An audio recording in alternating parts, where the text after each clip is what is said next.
Hello everyone, welcome to our online class and this is teacher Ajay. Today we'll be talking about unit 4 in our book and that's all about decimals. Okay? And in this video we'll be talking about converting decimals to fraction or fractions and fractions to decimals. Okay. So, what are decimals? Well, we have here a definition for that. A decimal number can be defined as a number whose whole number part, again, whole number part, and the fractional part is separated by a decimal point. Okay, look at this example. So we have 6.25. So 6 here is the whole number. And the point here is the decimal point. And 25 is the fraction or fractional part. So meaning here we have, it looks like it's a mixed number. And here, the other example, we have 0.5. So this could just be a normal fraction. Or that will be in our fractional part. Okay, so to have a little bit of brush up, so let's try reading decimals first before we start with our main topic. So we have here, if you have to read this, reading decimals, we are in the reading decimals, so we have to read this as 1.342. Okay, 1.342. We don't read this as 1.342. No, we have to read the decimals by its numbers. Okay, that's the main point here. And then we have B, 0.387. Then we have 53 as a whole number, 0.691. So that is reading decimals. And if we have in our test naming decimals, so you just have to write the numbers. If I give you this 0.603, so you write 0.603. And we have this another example, 46.812. So 46.812. Okay, so this is reading decimals and naming decimals. Okay. So now here in this video, I will also give you a little bit of a glimpse on the place value of the decimals, because this is very important before we go to the conversion of fractions to decimals and decimals to fractions. Later on you will notice why it's very important. So the first thing, I have here an example. Okay, the question is, what are the place values and digit values of all the digits in here? So look at this. It is 27.438. So if we put them in a place value, this is how it looks like. So in the tens place, tens, T-E-N-S. So we're in a whole number part, okay, from the decimal point. Decimal point is here. Okay, that means tens place is 2, ones place is 7, and then we have the decimal point. Now look at this. Tens place is 4, hundreds place is 3, and thousands place is 8. So I want you to remember this if you already forgot your lesson in grade 5. So I want you to remember this because this is very important when we determine when we do conversions. Okay, so again, we have here, if this is your number 27.438, so 4 here, which is equivalent to 0.4, and 0.03 is in the hundreds place. This one, that's in the hundreds place, and 0.08 is in the thousands place. Okay, later on you will understand why I want you to learn this part. Okay, so look at this. We have here the conversion from decimals and fractions. So look at the example. Writing decimals and fraction, we have 0.8. And then we have here the the equivalent fraction of 0.8 as a decimal is 8 over 10. Yes, that is correct. Okay, now we have these indications. So how can you determine it?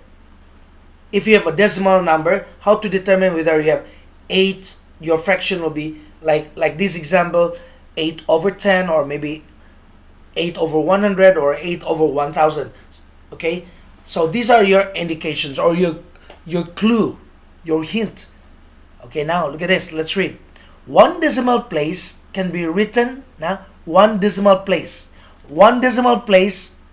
can be written as a fraction with a denominator of 10, and vice versa. So what is one decimal place? One decimal place means the tens place. See, one decimal place. This is one decimal place from the decimal point. One decimal place, two decimal place, hundreds place. Three decimal place is thousands place. So that is what it's trying to tell us. Okay, let's go back. Okay, so one decimal place can be written as a fraction with a denominator of 10, and vice versa. So meaning, if you have this 0.8, you just have to write 8 over 10. Why? Because it's having this, the place value here is only one decimal place. Or if you think of it, so 0.8 is in the tenths place, so just put 10 there. So that's another hint you can do. Okay, let's continue. So the second indications here, if you have this two decimal place, can be written as a fraction with the denominator of 100, and vice versa. And the third one is three decimal place can be written as a fraction with a denominator of 1000, and again vice versa, meaning from decimals to fraction, and vice versa means fraction to decimal. That's what vice versa meant here. Okay, so for real numbers here, to illustrate these indications, look at this. So if we have one decimal place, so you just write 3 over 10. That's it, because there's only one decimal place. And how about here? So we have two decimal place, which falls on the hundreds place. So two decimal place means hundreds place, so you just write 41 over 100. Okay, and then the other example here, we have 0.125. So 125, the 5 here, the last digit is on the thousands place, right? So meaning you just write 125 there, over your denominator will be 1000. Okay, so let's move on. Here, another example, we have 1.3. So here, remember, look at this. Here, meaning these are all whole numbers. From decimal point to the left, those numbers are whole numbers, and from the decimal point to the right, meaning this side, are the fraction part. So that's the decimal part. Let's go back here. Now look at that. So meaning we have a whole number and a fraction. So meaning to say we'll end up with a mixed number. So this one, look at this, this number 1 will become your whole number. This one, whole number. Oh, why is this so small? That's your whole number there. And 0.3, the fractional part there is 3 over 10. See, because it's on its first or one decimal place, 0.3. And likewise with this one, so we have two decimal place, so that's 100.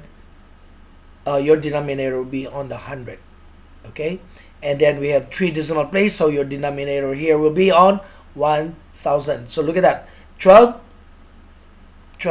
as a whole number. Then we have 0.41, that's 41 over, or sorry, 0.41, so that's 41 over 100. And then we have 39 as a whole number, 39.125, so write down 125 over 1000. Okay, so that is converting decimals into fraction. How about converting fractions into decimals. So the same thing. Look at this. So if you see this, look at this. So you only have 7 there, and the most important thing is your denominator. So you have your denominator there, which is 10.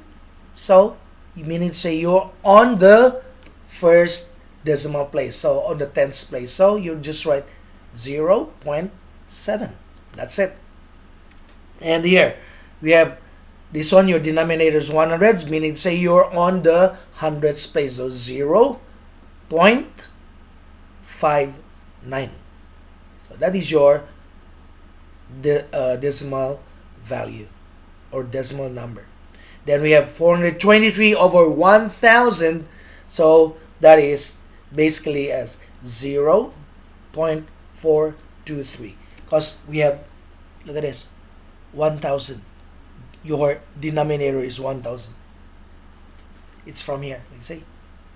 Your last digit is 3, so move 3 decimal place, 3 places. 1, 2, 3, or 1, 2, 3. Then we have here 2 decimal place. 1, 2, 1, 2. So as easy as that.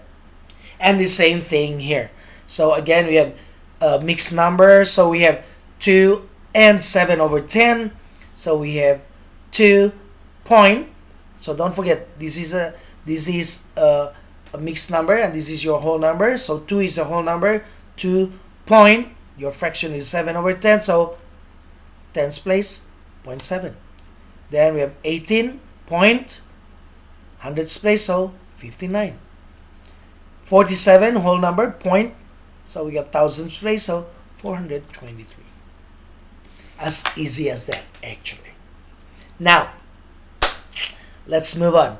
What if we have this? Look at this. Fractions with a denominator that is not 10 or 100 or 1000. Okay.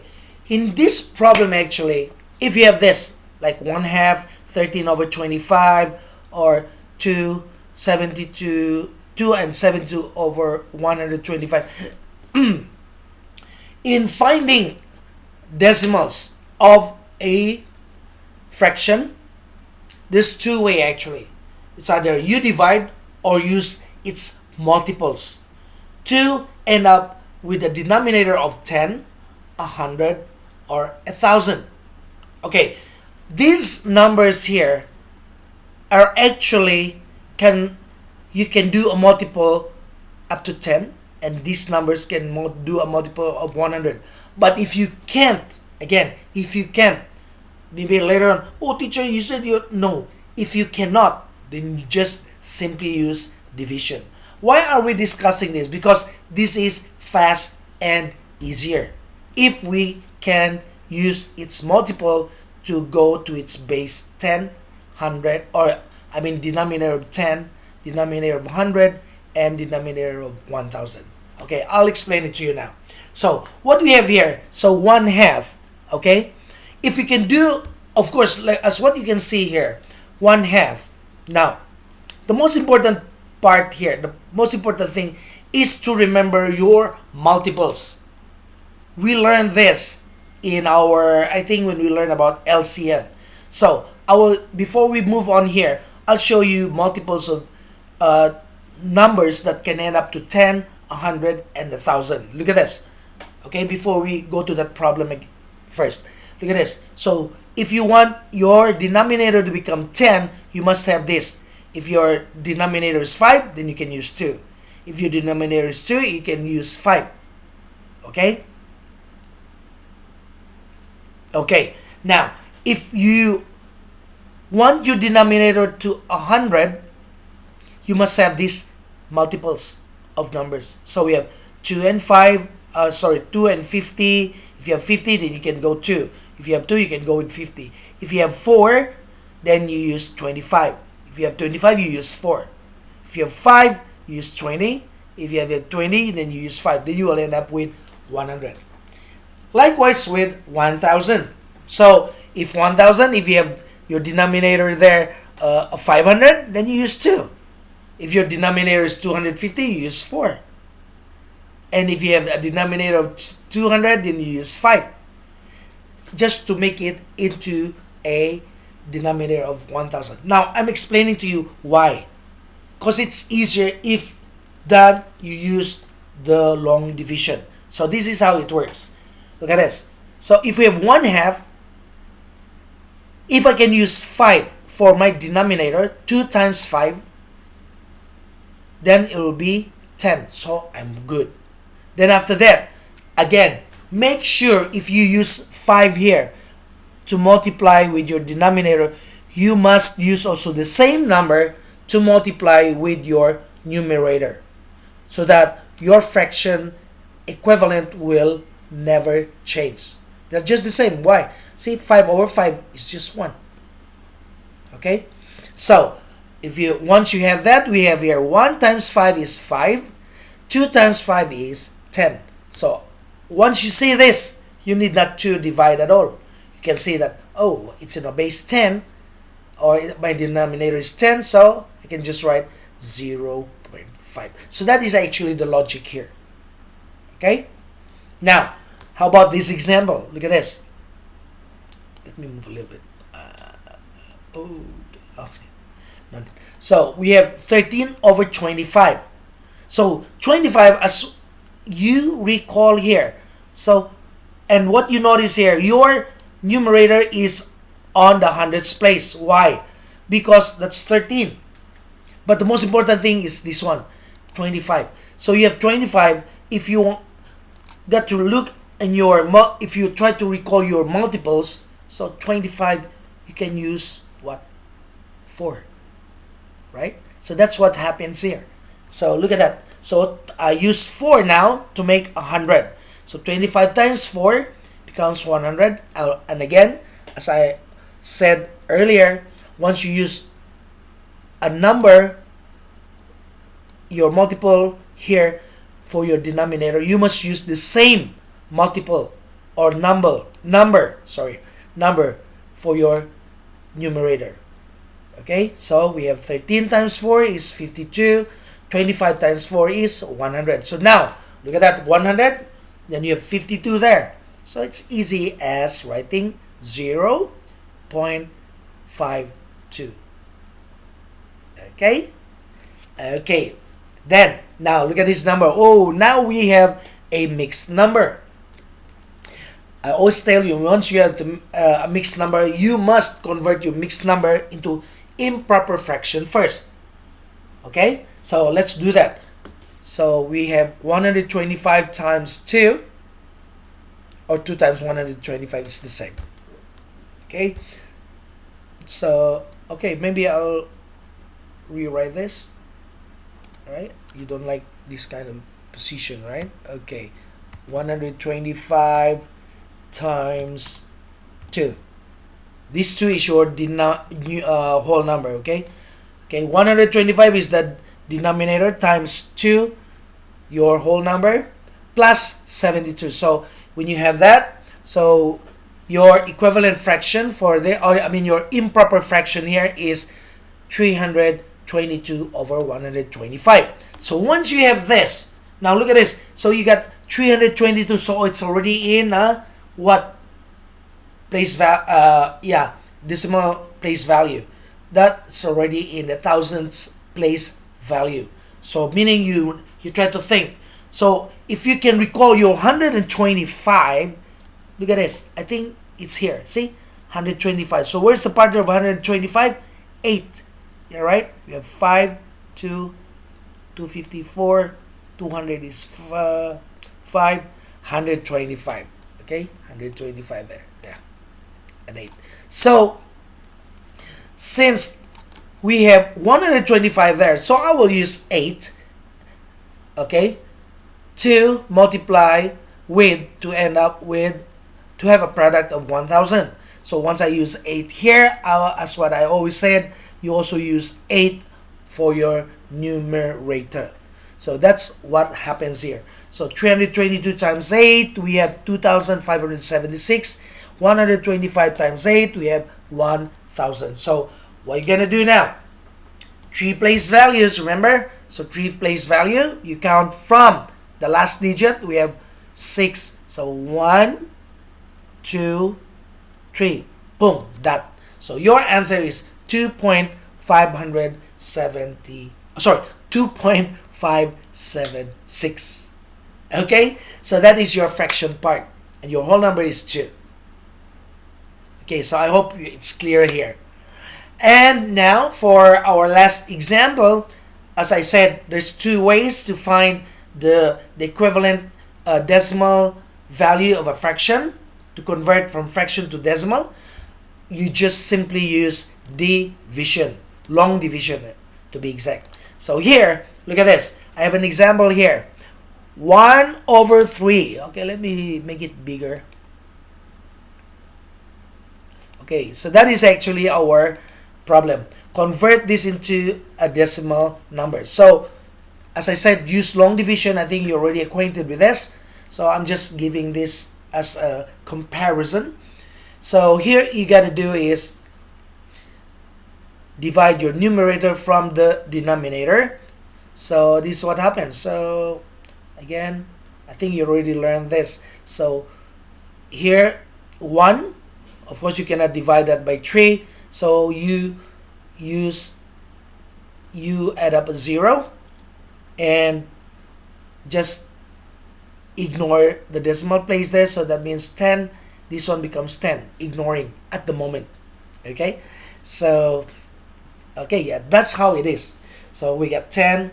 So, 10 divided by 3. So, you got to use 3. So, you get 9. So, and so on and so forth there.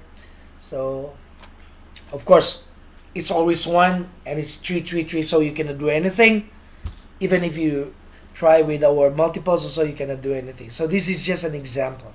Okay, so you can use long division for this to find its equivalent decimal number. Okay, I hope you guys understand this lesson, and we'll end this video here, and I will see you again in the next video for the continuation of our Unit 4. Thank you very much for listening. This one you might be wondering what is this. So that's actually 7/9. Okay, I'll write that for you. Okay, I'll just copy this one, it's faster. So this is, problem is actually 7, hold on.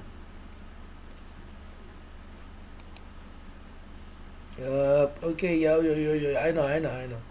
So this is actually 7/9. So we are converting this into its decimal number, 7/9. Okay, so that's actually this problem all about. Yep. Okay, let me, yeah, I can make it bigger. There you go. Okay, so the same thing, you just use long division, then you can find its decimal equivalent. Okay, thank you very much for everyone for listening, and hope to see you again in the next video. And again, if you don't understand, just go to my YouTube channel and watch this again, or you can ask me in our group chat in line. Bye bye for now.